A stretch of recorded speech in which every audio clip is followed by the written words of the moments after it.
Hey everyone, so I'm doing an audio only video this time around because I don't particularly feel like getting dressed, but I thought just might be nice to do a little review of Brand New Day. I went and saw it in theaters with my friend. What day is it? 2 days ago. And I definitely have a lot of thoughts on this one.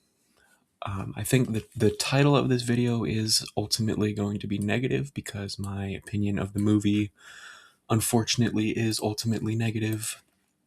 But I thought it would be better for the sake of doing a review if I front load the video with positive stuff and save all of my critiques till the end, because I don't know, I want to be nice first, kind of cushion the blow of all the things I'll complain about. So as for the things I liked, I really liked that the movie focused so much on just like having a lot of nice, like, kind of silly, pointless little character interactions. Like they put a real emphasis on Peter Parker's and the Punisher's relationship, which I really liked. And obviously, Marvel always does this, but most of the time it's just really cringy and not that great, in my opinion. I didn't think any of it was all that bad, or I did not think the majority of it was all that bad in Brand New Day. There was this one point, I forget who's talking. Oh, it's Ned. Wait, no, because I'm being nice right now, so I'm not gonna do that right now.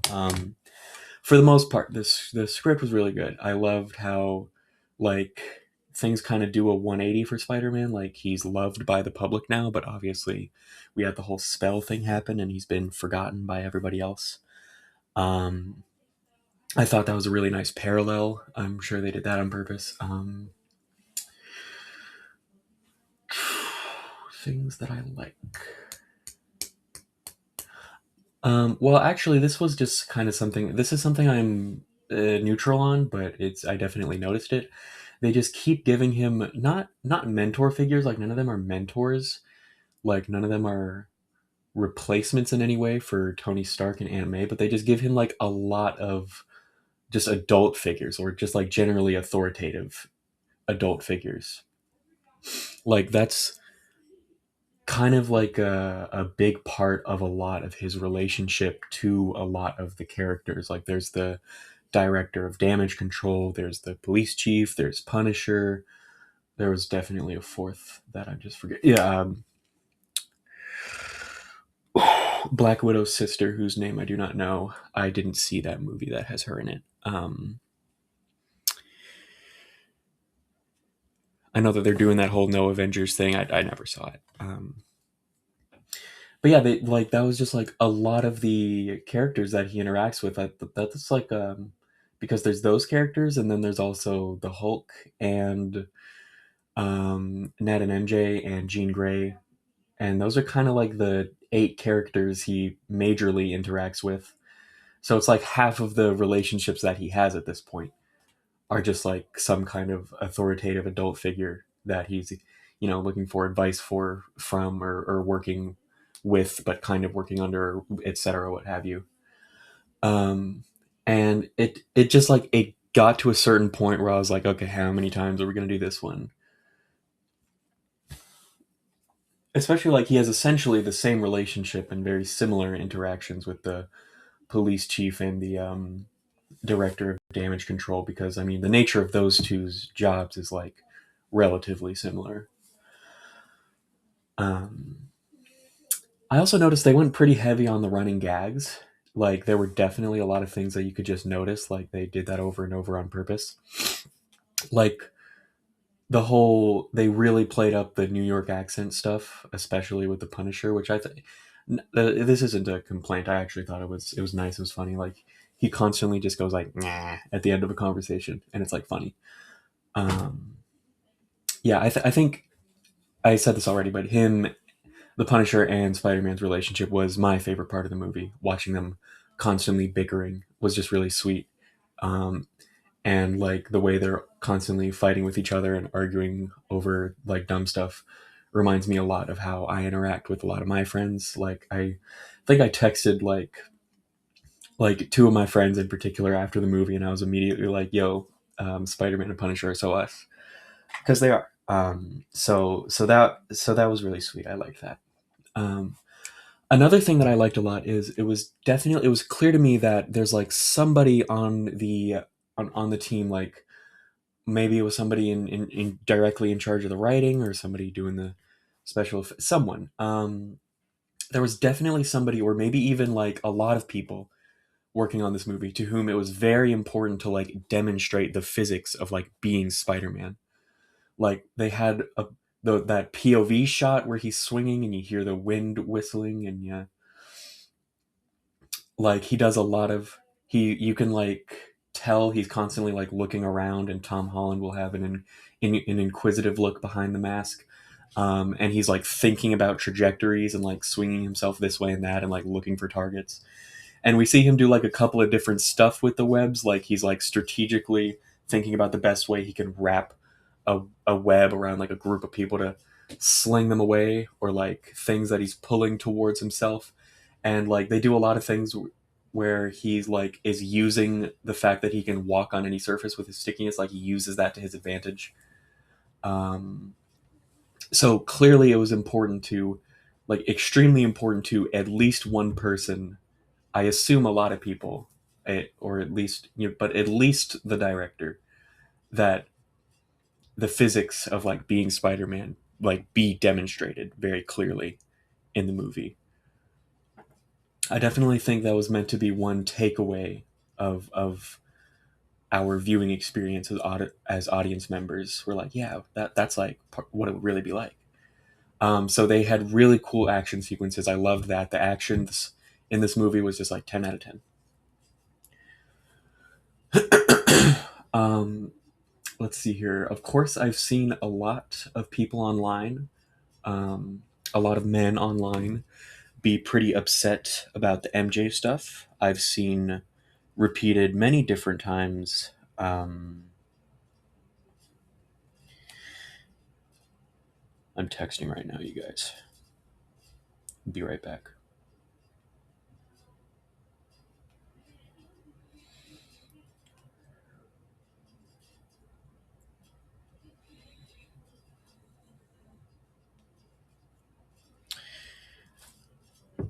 What the heck was I saying? Totally forgot what I was saying. Right.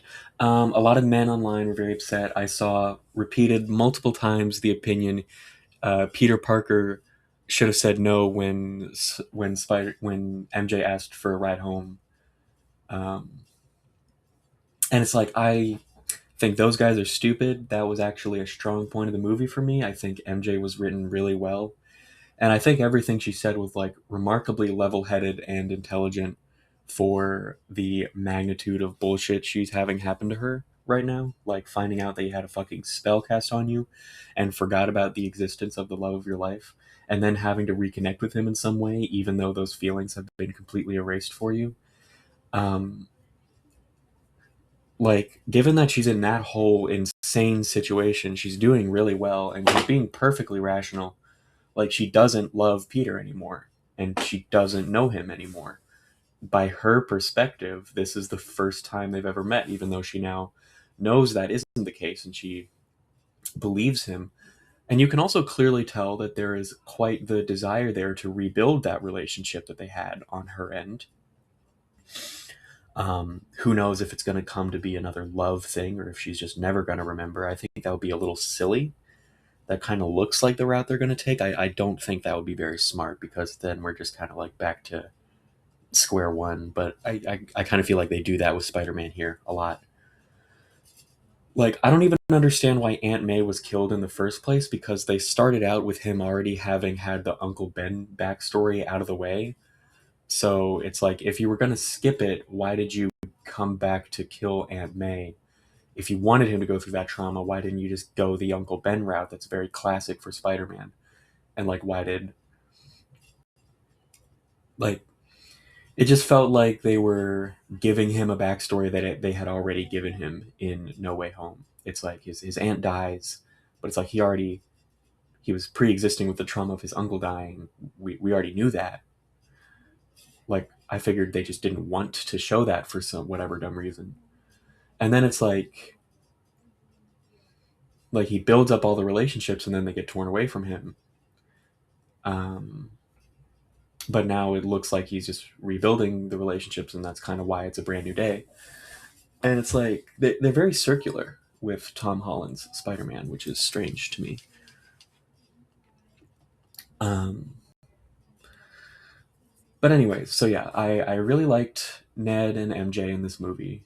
Very compelling, very well written, very realistic. We really can't blame her for anything she has going on here.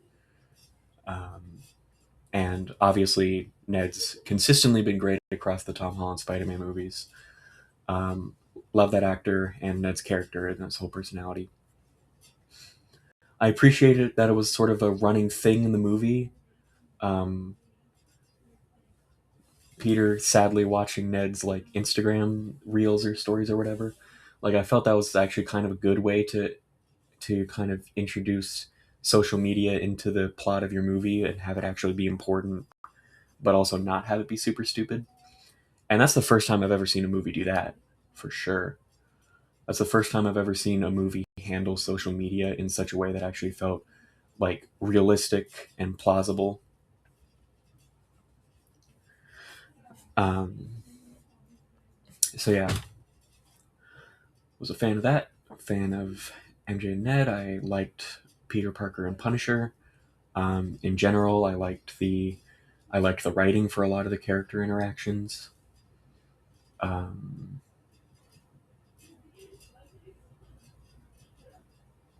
I loved the action, so those were all the stuff that I really liked. So that's part one of my review. So now to get into the super negative. So firstly, there is Jean Grey's character, which I was not aware going into this that it would be Jean Grey. I know that she is a character, don't know anything about her. I would recognize Jean Grey as being a Marvel character if that name was said to me, but that is about all I'd be able to tell you about her.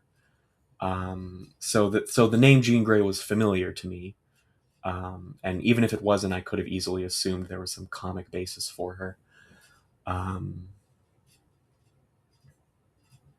but anyway, so I went into this not knowing it would be Jean Grey, and then it ended up being like a villain that was able to possess and mind control people and was able to like jump between consciousnesses. So I figured, oh, okay, so it's going to be like a twist reveal. Whoever the villain is, we don't know their identity yet, so I'm not going to waste my time thinking about it till it's revealed. But throughout the bulk of the movie, before we saw it was Jean Grey, I was thinking to myself, Jesus Christ, this person's acting like a child. Whomever this possession person is, they're acting like an incessant little 12-year-old. Like, why are they such a spiteful and malicious and just in such awful kind of childish ways, but also just so mean spirited. Like, fuck, I hate this person. Can't wait to see how they're defeated. Um, and then of course the reveal came that it actually was a teenager, and I was like, oh, so that's why she's acting like a extremely stupid, overly spiteful teenager. She is exactly that. Good job, Marvel. You got me on that one. And that is what I think about her character. To be clear, specifically her actions towards Spider-Man is what I'm saying with that. Like, I get that she needed to like break his spirit in order, or in her eyes, she needed to break his spirit such that he wouldn't be standing in her way when she tries to break into damage control, because she witnesses that she's not able to mind control him, so she has to do something. But it's like there's so many other routes she could take. Like, why doesn't she just start some bullshit on the other side of the city, and then like something that would be a huge problem for him to deal with? Like, why doesn't she cause somebody to crash well, okay, I should not use that example when talking about New York. Why doesn't she cause somebody to just crash the fuck out of a big ship coming into a dock, or and cause an awful situation for all the people there. And Spider-Man has to go to the other side of the city. It has to deal with that, has to help that. Um, and then she's hightailing it back over where she needs to go to, to damage control. And then she just walks up there and hops into enough people's minds throughout damage control until she gets to the director. And then she just does what she needs to do. Why didn't she just do that? Um, like let's be clear here, the scene where she's secretly controlling MJ is sexual assault. She is actively sexually assaulting both MJ and Peter Parker. um, she is a small step away from me just outright calling her a rapist, to be honest. Like, I don't know how that was as glossed over as it was, because MJ was not in control of her own actions. She was controlling her and forced her to kiss Spider-Man, and Spider-Man was under the impression that it was a completely different person that he was actually kissing, when in reality it was effectively Jean Grey, just through MJ's body. So on two levels, that is sexual assault. So I don't know why we should forgive her character at all for going to such a length. Like, again, I understand that her sister was dying, but this is just like, incidentally, this is a guy who your powers don't work on, and he is therefore able to stand in your way. But by this point, she's been into his mind, even though she was unable to control him. So she knows every single thing he's gone through. So to still go and choose to do that, even in her situation, fully unforgivable. She's really not even a redeemable character anymore in my eyes, which sucks because obviously they're going to keep going with her. And I'm sure the writers of the movie quite disagree with me on that one. Um, Shoot, I had something else I was going to say about this. Hang on. Right. Why didn't she just like talk to him and tell him what happened? He probably would have believed her, and he probably would have been like annoying about it. Like, hey man, you can't kill anyone. It's not going to make it any better. Like, they could have just had that conversation a little earlier into the movie. Like, she could have gone up to him, like demonstrated her power somehow by possessing a random person, and been like, and just told him everything that was going on with the whole sister being kidnapped. And oh, what's VMAX? Oh, the VMAX reveal was pretty good, I thought. I've seen people complaining about that. I've seen people saying, the most often interaction I see happen online in regards to the VMAX reveal is somebody saying, "Man, that was so stupid," and then somebody else comes along and says, "You just don't know what a well written movie is because you're a fucking idiot." Personally, I disagree with both of those. I don't think it was genius. Like, I don't think it was, like, when it happened, my reaction was kind of just like, "Oh, so that's what the writers went with," but it wasn't bad. Like, it was just a little cop out. So what? It was fine. It was fine. But obviously, that's not what Jean Grey would be thinking. But yeah, she should have just talked to him. She didn't have to sexually assault him and MJ, which is what happened. That is what that was. There's really no other direction you can go with that one. Um, if it were not for that, if it were not for specifically that, the sexual assault, I would be completely fine with her character. Like, she would still kind of suck, given all the other stuff. But like, obviously she's going to be incredibly angry and spiteful towards damage control. So like, when she's like has the damage control director guy in the chair and she's pointing the shards of glass at him, like, it's very understandable her rage. And I don't really feel bad for the guy. But then she's just like, ramming a tank into a bus full of random civilians for no good reason. And she again sexually assaults the main character.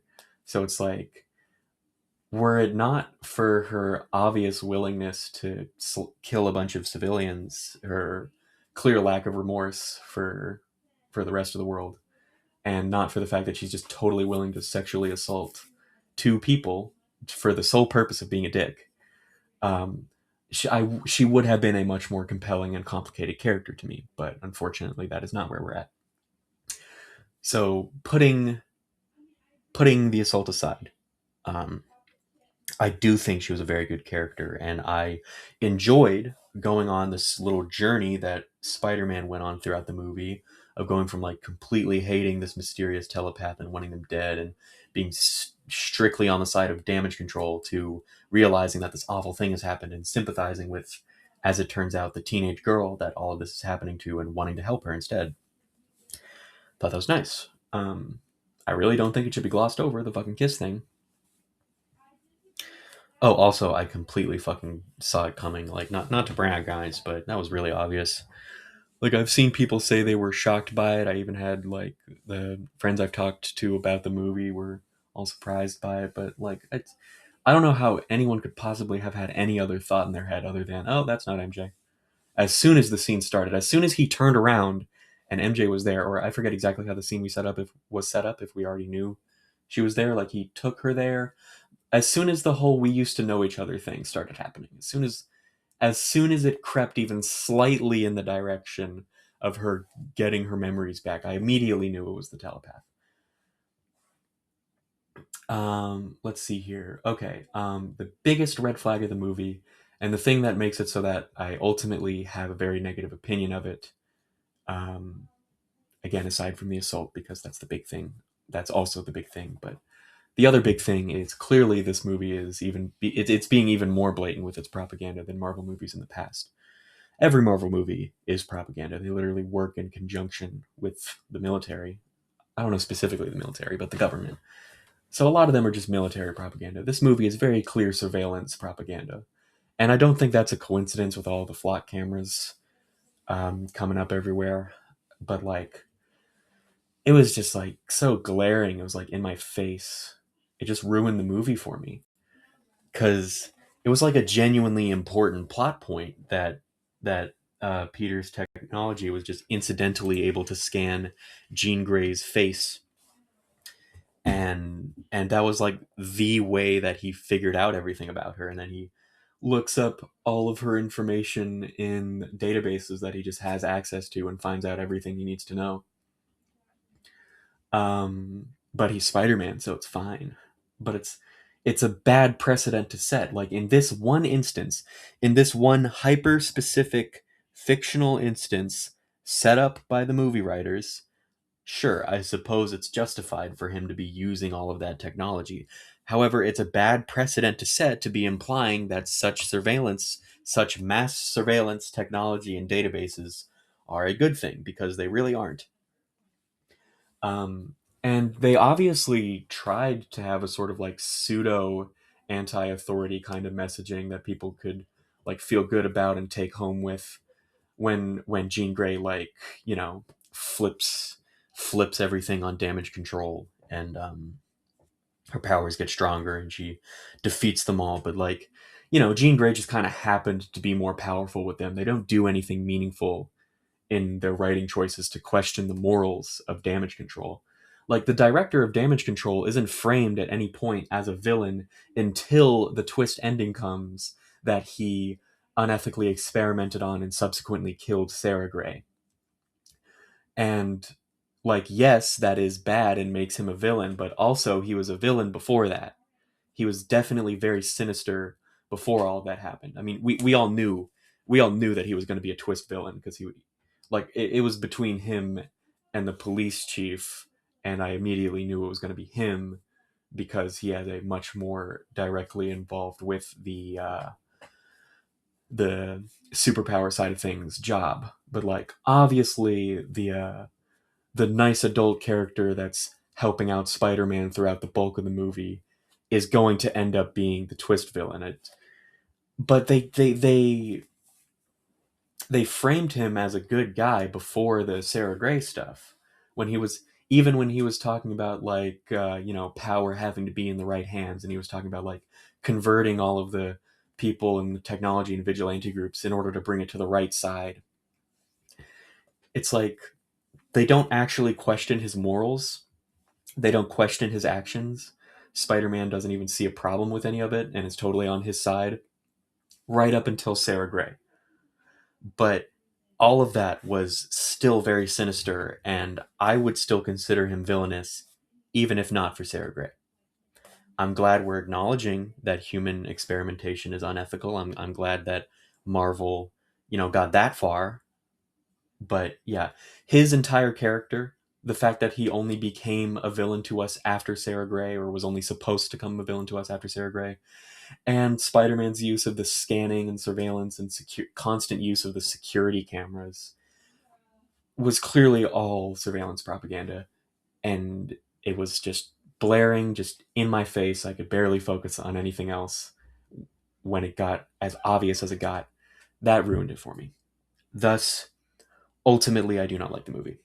Um, were it not for the surveillance propaganda, and were it not for the unquestioned sexual assault, the movie would totally be a 10 out of 10. But those things do dock a lot of points. But yeah, overall, that's everything that came to mind. Um, and Yeah, ignoring the blatantly horrible stuff. 10 out of 10 movie. And I'm not going to give it a rating with that stuff included, because I don't even want to engage with media in that regard. Like, probably a 0, because that's two really really bad things right there. But yeah, that's my review. Bye bye.